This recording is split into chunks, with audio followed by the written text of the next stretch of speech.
computer is picking up a strange signal. Here, sir, you better take a look at it. Hi, and welcome to Sci-Fi Snacks. I'm Liz J. Bradley, a science fiction author and poet who adores short fiction and snacks. Each episode of Sci-Fi Snacks is a short and sweet, or salty, discussion of what I loved, what I learned, and what I snacked on while reading new-to-me short science fiction. As always, links to the short stories are in the show notes, so if you haven't read this week's story, head on over, pick up your favorite snack, and then join me as we discuss this week's story.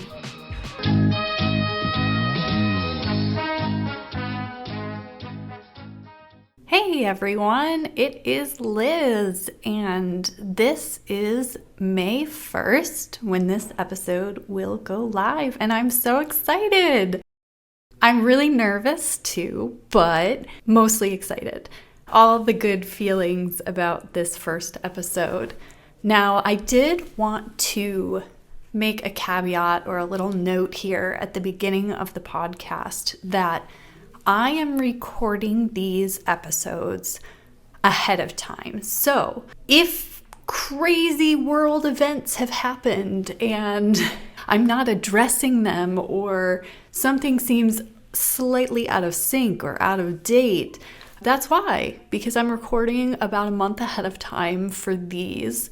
The goal is to read a group of short stories, record them all, edit them all, get them set up, and have the podcast running ahead of time so that I'm not scrambling last minute to kind of get everything up, and that way I can ensure that we are publishing episodes on a consistent schedule and everything is good for you. But what that means is if crazy world things have happened, I don't know about them yet. This is kind of like time travel or similar. But yeah, so I just wanted to say hi. Let me introduce myself. I am Liz J. Bradley.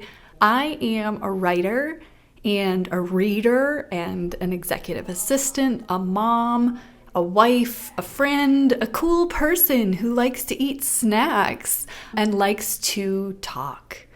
But I'm also an introvert. So podcasting, yes. I have helped several of my clients as an executive assistant launch podcasts, run podcasts, and after about a year of doing that, I decided that I wanted to have my own. Now, one of the things I'm working on personally is just because I'm good at something doesn't mean I have to do it, because then I end up with lots of things on my plate. So with podcasting, I was like, I have all these skills. I really didn't want to just start a podcast to start a podcast because everybody has a podcast.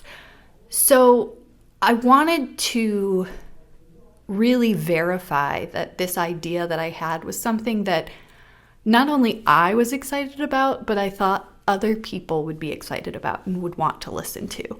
And so I sat on it for a while. I talked to, friends. I talked to family. I pitched the idea to my therapist and was like, hey, I want to start a podcast. Is this a terrible idea? And, obviously, no, it was not a terrible idea, because I'm going into this project with the thought that even if nobody listens, which is not true because you're listening right now. Thank you. Thank you for doing that.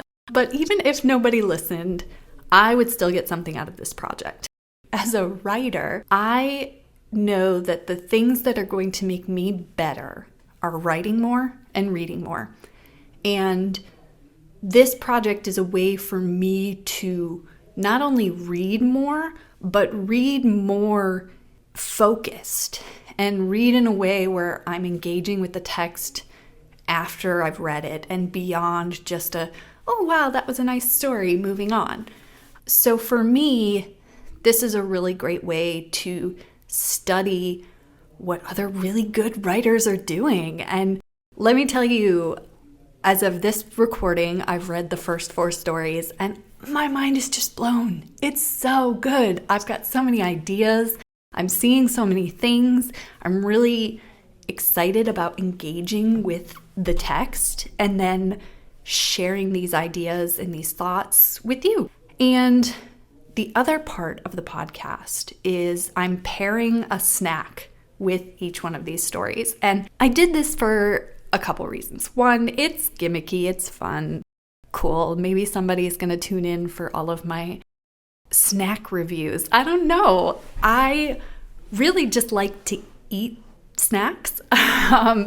And so I like the idea of having fun with it and picking different things that I like to eat and snuggling in for a cozy little story and having something to eat. And then I am exercising my creative brain in trying to connect that snack with the story. And some of them are a stretch. Some of them are very much a little ridiculous, but it's fun. And you know what? The world is a scary, kind of awful place right now. And if this is something that can bring me joy and maybe bring somebody else joy, then let this be the little snack in your day that brings you some joy so that you can then get back out there and do all the things that you need to do to fight and survive in this world. One last note before I begin. I, like I said, am a reader, and a struggle that I know every reader has encountered is the way we read certain words isn't always the correct pronunciation. Now, I have done my homework. I have looked things up, but I know I will still get something wrong, and there will be somebody being like, why does she say it that way? Because I do, because I'm human and I can fail. So if I say something really weird or I mispronounce something, a name, a word I've never said out loud before, let me know. I'm totally open to doing a little patch re-record and fixing things and admitting that I don't know everything. So just let me know. Okay, so the first story that we have is called Why Don't We Just Kill the Kid in the Amala's Hole? Now, really importantly, I will include a link in the show notes to the story, but also to really understand this story, you should read The Ones Who Walk Away from Amalas by Ursula K. Le Guin before you read this story. Now, one of the things I love about it that I'll get into later is how it talks in conversation with Le Guin's story. So you have to do a little homework for this one, but I promise it makes it worth it. Isabel J. Kim wrote, Why Don't We Just Kill the Kid in the Amala's Hole? It has been nominated for many awards and probably will be nominated between the time I record and the time this goes live for even more because this is just fabulous. So Isabel J. Kim is a Korean-American speculative fiction writer based in New York City. She is a Shirley Jackson Award winner, an Astounding Award finalist, and her short fiction has been published in Clarkesworld, Lightspeed, and Strange Horizons, among other venues. When she's not writing, she's either practicing law or co-hosting her internet culture podcast, Wow If True, both equally noble pursuits. So let's get started. This short story comes in just over 3,000 words and was published in Clarkesworld in February of 2024. I heard about it because people kept posting on social media, and I'm like, oh, that weird Amalas word, what is that?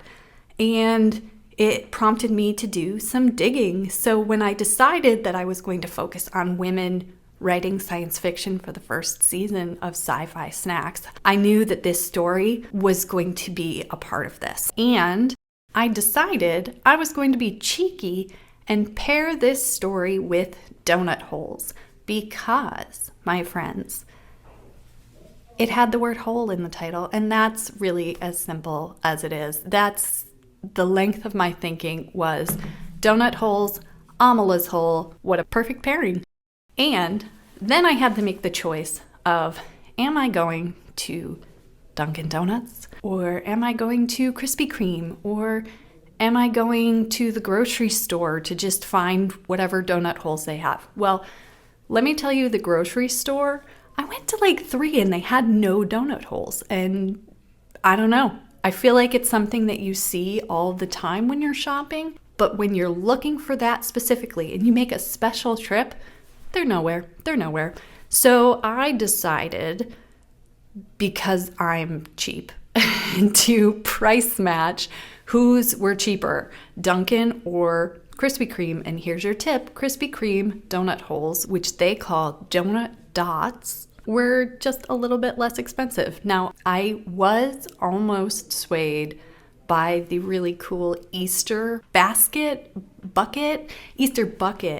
that Dunkin' had, full of like 50 donut hole munchkins.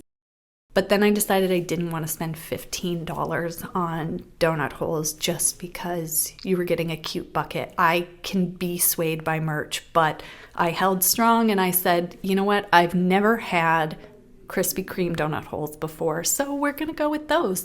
I used to work at Dunkin' way back in the day. I worked in theater, which meant I had a day job, and one of those day jobs was making coffee and donuts. And when I tell you I ate my weight in munchkins, it's not an exaggeration. So I didn't want to review something that I already knew how I felt about it. So we were going to try something new. And the Krispy Kreme ones, I gotta say, I don't know if it's because I've eaten too many munchkins, I loved the Krispy Kreme ones. Something about them being yeast-based instead of the heavier cake donut, just, they were perfect. My favorite were the cinnamon ones. The sprinkle ones had the little hundreds and thousands or nonpareil tiny little circle sprinkles on them. And let me tell you, there's something about just the mouthfeel of those. So good. Loved it. Totally awesome. And as a sidebar, when I had the Dunkin' Munchkins with the sprinkles for spring, they were long blueberry ones, and it was really funny because you look at the picture of the advertisement, it's totally covered, and then I pulled it out and it had probably 3 sprinkles on it. It was a little ridiculous. So, love the donut holes. Now, did I love the story? Of course I love the story. No, it's not true that I love every story that I read, but this one really, really was great. So before we dive into this first story, I want to clarify that I will not be reading these pieces on the podcast. First of all, I have not paid for the rights for that. Second of all, that's not the point.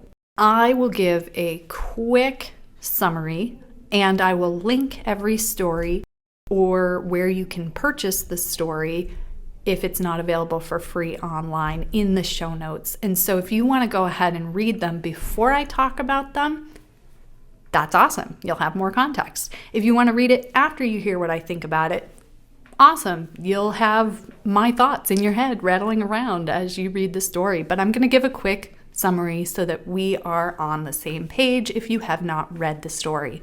So quickly, the source material, Those Who Walk Away from Amalas by Ursula K. Le Guin, is essentially about a society that is like a utopia. And it's perfect and everything is great and everyone is happy and there's this festival and it feels very, very like Renaissance fair-esque in Le Guin's story. And it is clearly a commentary on things. She's speaking to you about society, calling out where you might have doubts about this utopia and things like that. And then slowly she brings you around to the fact that the utopia is built on the condition that there is a child locked away in a closet with dirty mops, and the child is naked and starving and just completely mistreated and neglected and treated as less than human. And that's what the utopia is built on. And so that's the general thought of that. And then obviously there's been a lot of discourse about the story, what it means, how it's a metaphor for all sorts of things. And that brings us to February 2024, where Isabel J. Kim writes, why don't we just kill the kid in the Amala's hole? Which is something that people have said, have debated, just save the kid, get rid of the kid. In Le Guin's original, everyone knows about the kid. And then you have a choice. You can stay or you can walk away. And that's where that story leaves you. So Kim's story picks up in Amala's, and it feels much more modern. It feels like a story from 2024. We're talking about the world that we live in, but there's this utopia of Amala's. And we have the same kid. This kid is in the hole, and then somebody decides, we're just going to kill that kid. And then all of a sudden, things start breaking down in the utopia. And the people who live in the nice houses, everyone lives in a nice house, decide, hey, we need another kid because everything's falling apart. So they find another kid, they put the new kid in the hole.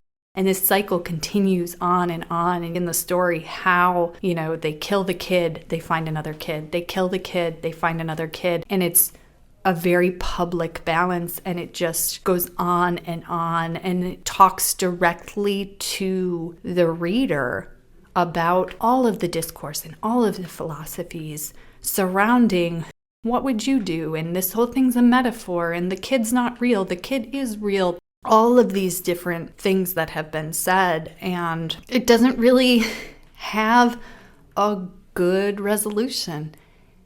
And I think that's one of the things that makes it so strong, is it doesn't try to tie it all up in a really pretty bow and make you feel good and comfy and cozy at the end.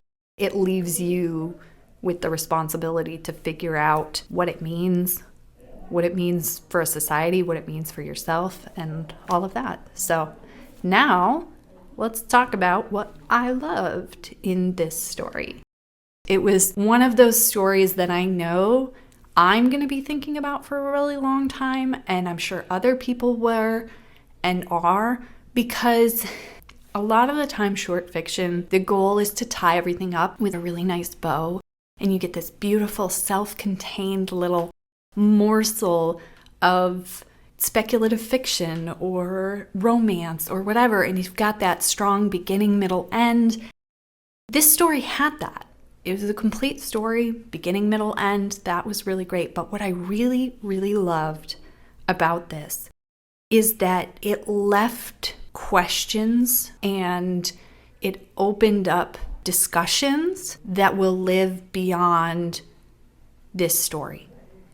And it was uncomfortable in the best way, because what I really, really loved at the end was the story went through all of the different philosophical debates, all of the things that they brought up one thing and you're thinking, well, what about this? And there it was in the next page. And so it was like the story could read your mind, which was amazing. And it engaged with the original text of The Ones Who Walk Away from Amala's and built on it. It was able to encompass all of the discourse around the original story, and it still told a story. So often in pieces that are satire, you get this kind of one level of conversation, and what was really unique about Why Don't We Just Kill the Kid in the Amala's Hole is that it told the story and layered in the commentary. So it was all there. And you got a really entertaining story as well as a really biting commentary. I'm still uncomfortable with some of the things that it brought up, and that's the point. And I love when literature can do that. Sometimes it's really subtle. This was the furthest thing from subtle, and it was brave, and it was important, and I think that it's just amazing that this was written and that it's out there and that people are responding to it and still talking about it.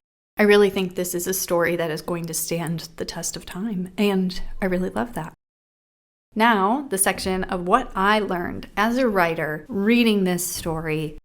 I'm going to talk about craft things I learned, or sometimes it's an emotional lesson you learn about writing by reading something else. It could be really anything that I learned after reading this and doing a close reading and thinking about the story. This one, I really learned how to be in conversation with your source material, but still making it your own. So one of the really interesting things about this story is that in the original, there is no hole. There's no hole that the kid is in. It's just a closet. And there's this whole thing about the kid in the closet with the dirty mops, and they lock the closet, and people open it, and they look in and they see the kid and they close it. And then in Kim's version here, it's all about the ominous hole. And it's a hole that they've thrown the kid in. And what I love is that she went with that image because it's so visceral. You know, this is me just spitballing why she would make that choice. Why change it from a closet to a hole? And I think that there's a really, really visceral image with throwing a kid in a hole and what that looks like, and the dehumanization, which is such a huge theme in this. And I know when I'm writing, I get really bogged down in those little details of I need to get it correct, especially with science fiction. I'll get into these science research holes and I'm not the scientist, and it needs to just serve the story as opposed to being 100% correct on everything all the time. And this is a little different. It's not a scientific inaccuracy that the kid is in a hole and that they keep moving the hole and it's not a closet. But what I love is that it's the same thing. It serves the same purpose. It evokes the right feelings. It works for the story. And it doesn't matter that it's not 100% true to the source material. And I think that's a lesson that I'm going to remind myself of when I'm worried about, am I being 100% accurate? Is somebody going to fact check me and get upset and be like, actually, you don't know anything about black holes? It doesn't matter, because if what I'm writing is close enough and it serves the story, it works. I haven't noticed anybody bring this up. And that's the point, is it doesn't matter because it works, because it serves the story. And that was a really important lesson that I learned. I also found that there was this cyclical structure that was in this story of every time they killed the kid, they moved the kid. And we kept following this cycle. And even in the words, in the structure of the story, we kept coming back to the nice people in the nice houses and the things. And I remember at one point I was just like, oh my gosh, this sentence again, this whole thing. And then it was like, oh, I get it. She's using the structure to show how this just keeps happening again and again. And I'm getting frustrated. And what does that say about me? Just being frustrated about having to read this thing again because, oh gosh, this kid in the hole inconveniencing me, and this story is just going on and on. Can't we get to the next part yet? No, we can't. That's the point, because we're ignoring it. And it's the parallel with the philosophy and the idea of using story structure in a really intentional way was beautiful. And it reminded me of the novel Orbital that I listened to earlier in the year, where it also had a very cyclical, circular feeling structure where everything was just spiraling. And that was the whole point, is that they were up on the space station spiraling around the Earth. And it's just got me thinking about how I can use structure to say things about the story. And that was really cool. Also, shout out to all the parentheticals. I love a good parenthetical, and I think they can get overused. It's really easy to just put in asides everywhere, and I feel like Kim did an amazing job of using them in a way that was perfectly balanced and really fed into that satire and that voice of the piece. So that was awesome. So, to recap, let's just kill the kid in the omelette hole. Donut holes. Amazing. They worked together really well. This is going to be my metaphorical stretch. Thank you so much for listening this week. Next week, I want you to know we are going to be reading and talking about 5 views of the planet Tartarus, originally published in Lightspeed magazine by Rachel K. Jones in January of 2024. So if you want to go ahead and head over to Lightspeed magazine and read that before we talk about it next week, that would be awesome. I want to invite you to like, subscribe, sign up for my newsletter so that you get notified whenever a new episode drops. New episodes come out every Thursday for Sci-Fi Snacks. Thanks so much and thanks for listening.